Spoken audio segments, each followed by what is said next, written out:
categoria C. In questa 17ª giornata San Siro ospita la Campese di mister Esposito. Obiettivo 3 punti per entrambe le squadre. I padroni di casa per dimenticarsi della sconfitta subita all'ultimo minuto nella scorsa giornata contro la Sampierdarenese. Gli ospiti invece in seconda posizione per mantenere il passo della Goliardica, in vetta alla classifica attualmente a 5 punti di distanza. Via al match. Al quinto minuto la prima occasione per la Campese. Rena si incarica di un calcio di punizione concesso dal direttore di gara Ermini. La conclusione non c'entra però il bersaglio e il tiro si spegne sul fondo. Risponde il San Siro dopo una manciata di minuti. Aloisio allarga per Lalli e il numero 10 conclude in porta, ma il pallone termina fuori e il risultato rimane sullo 0-0. Al 23esimo ci provano ancora i padroni di casa ed è ancora Luca Lalli ad avere la possibilità di passare in vantaggio.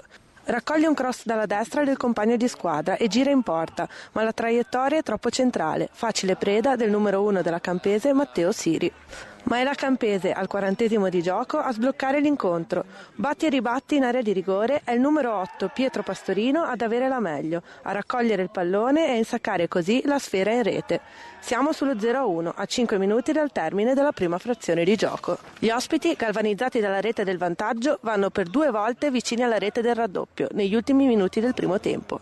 Al 43esimo Consolidoro, che davanti alla porta spreca così l'occasione del 2-0 e poi al 44esimo con la conclusione dalla distanza di Mirko Pastorino, su cui però Fiore non si fa sorprendere, smanacciando così in corner. Si va dunque negli spogliatoi sul risultato di 1-0 a favore della Campese. Con le immagini e il montaggio di Simone Maggi passiamo ora al secondo tempo. Parte la ripresa e al 20esimo la Campese rimane in 10 uomini per l'espulsione per somma di ammonizioni del numero 5 Caviglia. E dopo 5 minuti i padroni di casa reclamano calcio di rigore per un sospetto tocco di mano in area. L'arbitro Ermini non vede e concede al San Siro solo il tiro dalla bandierina. Il San Siro non ci sta e alla mezz'ora della ripresa sfrutta la superiorità numerica, trovando la rete del pareggio. È Gianluca Gagliardi, classe 77, a riportare il risultato in parità, svettando in area di rigore e insaccando con questo colpo di testa. Terzo centro stagionale per lui.